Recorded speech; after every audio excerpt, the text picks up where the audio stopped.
What's going on, everybody? This is dkdynamite, and tonight we're going to be talking about the next big update coming to Black Ops Cold War. Aside from the mid-season 1 update, which should be in the next few weeks, we're going to be talking about Season 2 and some other future content as well. This content includes new weapons, characters, maps, score streaks, and so much more. Definitely stay tuned. But before we jump into that, be sure to hit that subscribe button down below, and also be sure to use code DYNAMITE if you want to save 10% on any Control Freak orders. Their link is, of course, down below in the description. But as I also brought up in yesterday's video, I've teamed up with Vast to give away a RTX 3080, something that has been pretty highly requested by a lot of the gaming community. So more information about entering this giveaway will be linked down below. Winners will be picked on January the 24th. But starting off with some interesting news from both Treyarch and Raven, it was confirmed earlier by Treyarch that playlist updates are moving to Thursdays as opposed to Tuesdays, which we were used to, and the next update on January 7th will bring us Raid and Crossroad Strike 24/7, Gunfight Blueprints, and Dirty Bomb duos to Fireteam, something I'm really excited about.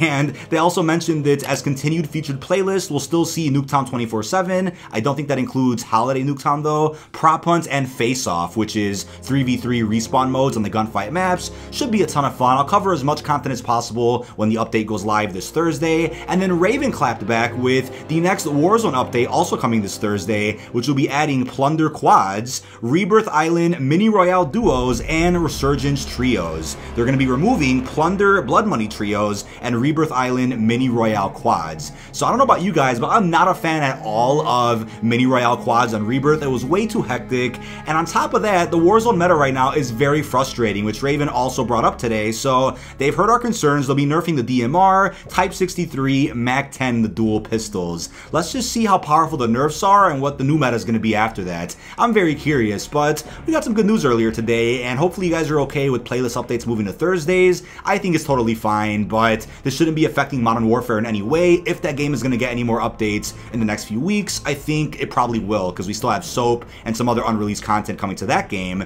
But now when it comes to the mid-season update of Black Ops Cold War, I'll have to guess that it's sometime during the middle of January. We know 115 Day is, I believe, next Friday, January the 15th. It's National Zombies Day, so maybe they'll drop Tombstone and even Cranked on that day. I mean, they could even drop the whole mid-season update on 115 Day, and it would be fine. But at the same time, the Season 1 Battle Pass doesn't end until February 24th. That could even be pushed back, and that's presumably when Season 2 is going to begin. So that's kind of far away. Maybe they'll wait a few extra weeks before dropping the mid-season 1 update, but with that update, we're going to be getting the Sanatorium Fireteam map, the Dropkick mode for 6v6, Cranked for Zombies, the Street Sweeper Shotgun, and the Wakizashi Sword. So there isn't much content left for Season 1, so I'm curious if for Season 2, they're going to drop as much content on day 1 as they did for Season 1. Who actually knows? But with Season 2 and beyond, we actually know about quite a bit of content already that's expected to return into the game when it comes to maps, characters, weapons. So this was all found out through evidence in game and even from verified insiders. So when it comes to weapons, we know about several returning ones from Black Ops 1, the Scorpion SMG, the CZ75 pistol, the Dragunov and FAL tactical rifles,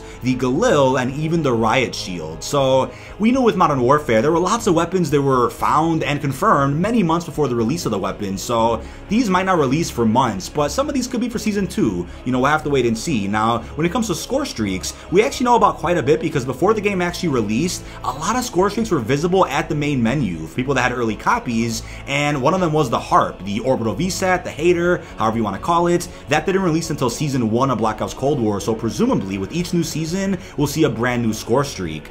Some of the ones we haven't seen yet include the Hand Cannon, the Flamethrower, the Death Machine, and the Strafe Run. And don't forget, we also have the K9 unit, so this could be an extra score streak for every single new season, right? And, you know, we're missing, what, 1, 2, 3, 4, so yeah, there's a perfect amount for 6 total seasons, and there are 5 score streaks left to be released. The HARP already came out a couple of weeks ago, and when it comes to characters, this gets interesting because we're expecting Mason, Hudson, and maybe some other surprises like Reznov or Young Menendez. You know, Mason and Hudson are a given, they're already in campaign, but they aren't operators yet for use in either multiplayer or Warzone. That'll of course happen, that's a guarantee. Don't forget in Modern Warfare there were some iconic characters like Alex and Captain Price that didn't release until Season 3 and 4 respectively, so they might wait a bit before dropping them as full operators. That'll of course come with different skins, different cosmetic options. They're going to want to rake in a lot of money with some of those iconic characters. Definitely wait and see, but I would love to see, a remastered model of Reznov. We kind of got one in Blackout along with Menendez, but,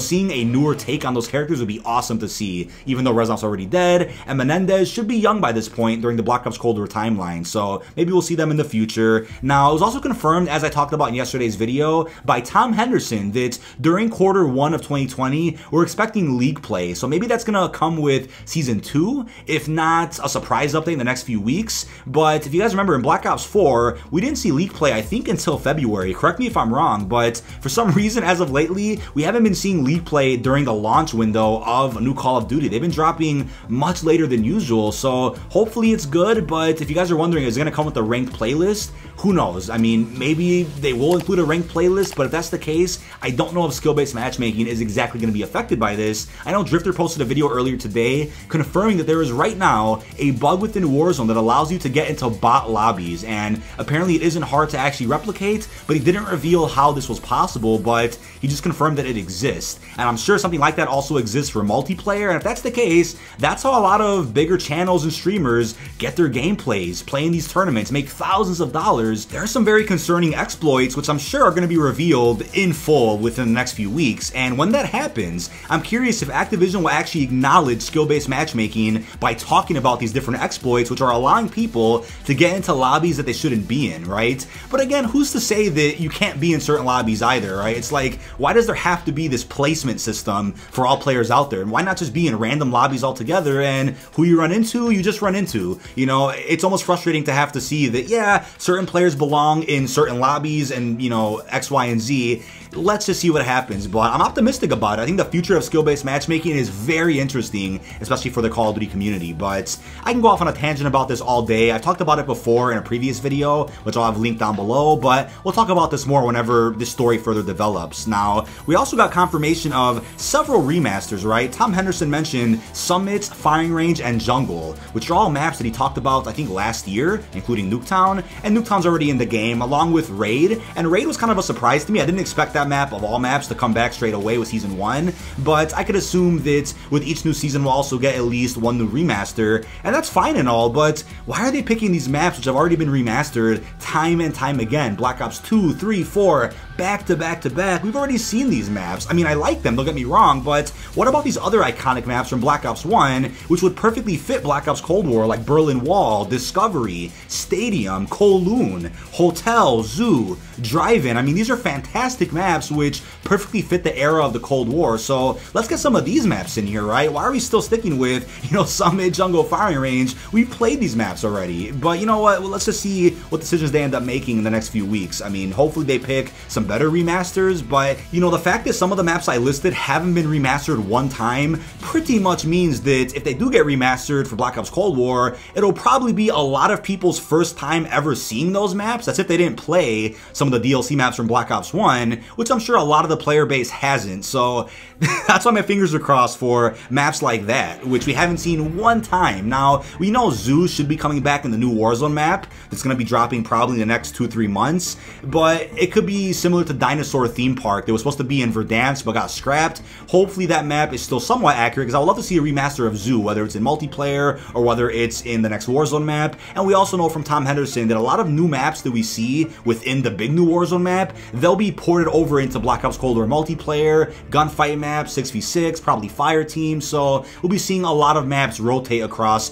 different game modes in different forms, so that should be fine. Now, there's also a map that you guys probably heard about, and it's known as Apocalypse. It was rumored to be a zombies map, but upon further analysis, it's actually a multiplayer map, and gameplay actually surfaced of this map. It takes place somewhere in Vietnam, close to Laos, and within the gameplay that we saw, which I can't show you on screen for obvious reasons, in the gameplay that we saw, we were able to see a zombies workbench. Could have just been a reuse asset by all means, but if not, maybe there's going to be some zombies Easter eggs on this Apocalypse map. I mean, at first I almost thought that Apocalypse could have even been a new fireteam experience, which had zombies on it, but it's just a normal multiplayer map, and the zombies workbench in the gameplay could be a reference to the fact that Firebase Z is going to be a zombies map, also set in Vietnam, which you should be seeing at some point during Season 2. I know in Modern Warfare there were plenty of Easter eggs on some of their multiplayer maps and gunfight experiences. I'm expecting the same thing to happen throughout the DLC season for Cold War multiplayer and gunfight as well. Now, unless something comes up tomorrow, I'll be making a video talking about Black Ops Cold War Zombies DLC 1 through 4, and even the status of those Victus maps, which have been on hold for quite some time. They're on a similar hiatus to Modern Warfare 2 Remastered multiplayer, and that's how game development goes. It blows my mind sometimes that things could be finished, but they sit on a shelf for months, if not years. We'll be debunking some fake news and telling the truth about what's going on with those maps, because I've been chasing a story about those maps for almost 2 years, and yes, they exist, but game development's complicated, so be on the lookout for that video. But if you guys aren't happy with Black Ops Cold War, Modern Warfare, Warzone, and you just want to know who's developing the next Call of Duty already, then I went in depth with that in yesterday's video. I have it linked down below. We learned a ton of new information thanks to Tom Henderson about the real direction of that game and who's developing it, so be sure to check that out. Now, also big shout out to my good buddy Scorpiolo. His link is down below. He put together the beautiful concept art of Season 2 for Black Ops Cold War. Came out great. And also what I think is really funny now is that even though Call of Duty got real quiet over the last 2 weeks, I think things will pick up, you know, as developers get back from their holiday breaks, things will pick up, new content will be released, but you're also going to be seeing different YouTubers slowly step away from the scene, at least for a little while, because in January and February, CPMs plummet, which means you make less money off making videos. That's why I really appreciate those out there that come and support me each and every time I upload a video, do a live stream. It means a lot. It really helps. I do this every day. It's my job, but you'll start to see channels who aren't real passionate about the game itself, their fans, their community. They'll just step away while not much money's being made, and they'll come back whenever things get hot. That's probably why you guys saw certain channels return, quote unquote, for, you know, October, November, December, because that's when CPMs are real high on YouTube. So I know how the business works. It's hilarious to see the hustle, but it's also crazy to see people that really care about Call of Duty and the people that watch their videos versus people that don't. It's real apparent, but that is about it. This has been DK Dynamite. Leave all your thoughts down below in the comment section. What are your thoughts on the mid-season update of Black Ops Cold War Season 1, the future of Season 2, and beyond? Leave all your thoughts down below. Really hope you've enjoyed, and peace out, everyone.